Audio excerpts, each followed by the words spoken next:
higher education systems and internationalization at the British Council based in London, and I lead our global work on transnational education. So I'm delighted that this deep dialogue today is focusing on this subject that is so close to my heart and I've been working on for the last 15 to 20 years. I'm gonna run us through a few slides to set the context for the next 3 days and give you some background on our transnational education strategy, the British Council's own strategy, and also on TNE more broadly in terms of the wider trends in the MENA region.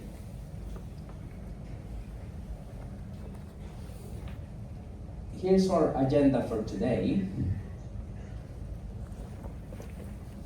First, I'm going to set the scene with an overview of UK higher education. Then I will look at why we needed a TNE strategy at the British Council. And finally, I'll present this TNE strategy. What do we want to achieve in the duration of the strategy? What it means in practice. Mark Howard, our country director, has mentioned our grants, for instance, in the Deep Dialogues. So I'll explain a little bit more about that. To begin with, let's look briefly at the broader landscape of UK higher education, explain its scale, complexity, and global relevance. Let me start with a very British tradition, a quiz.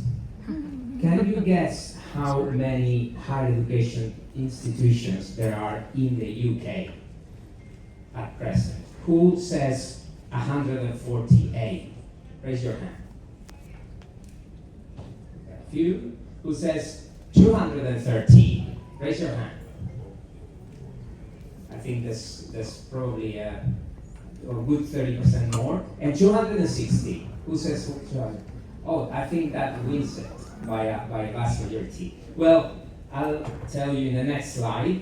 Effectively, there are about 260 higher education providers in the UK at present. 140 of them are members of Universities UK, the sector body, which many times leads to think that there's only 140 institutions, but there are many providers who are not members of Universities UK, maybe smaller providers, are members of other organizations, and they also count as higher education institutions with degree awarding powers.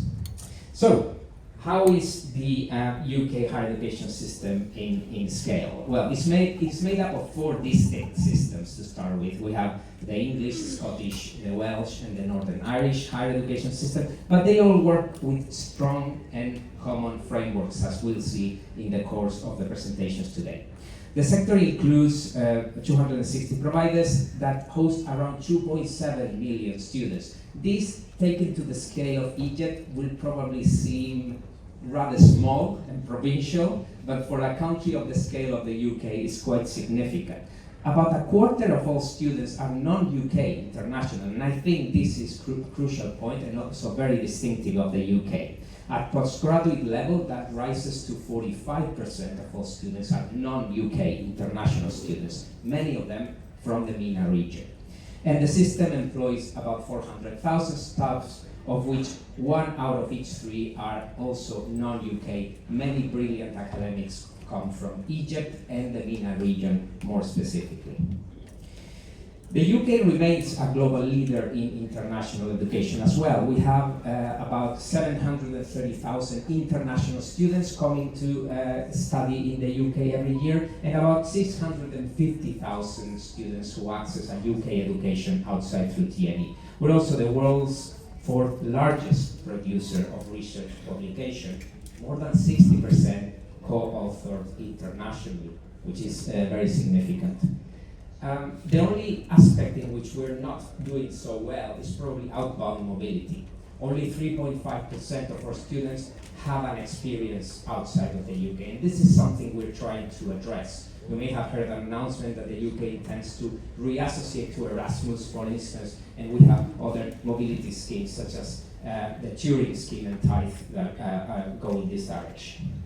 So, why a TNE strategy? Why do we need a transnational education strategy? Well, simply put, because TNE is growing very rapidly.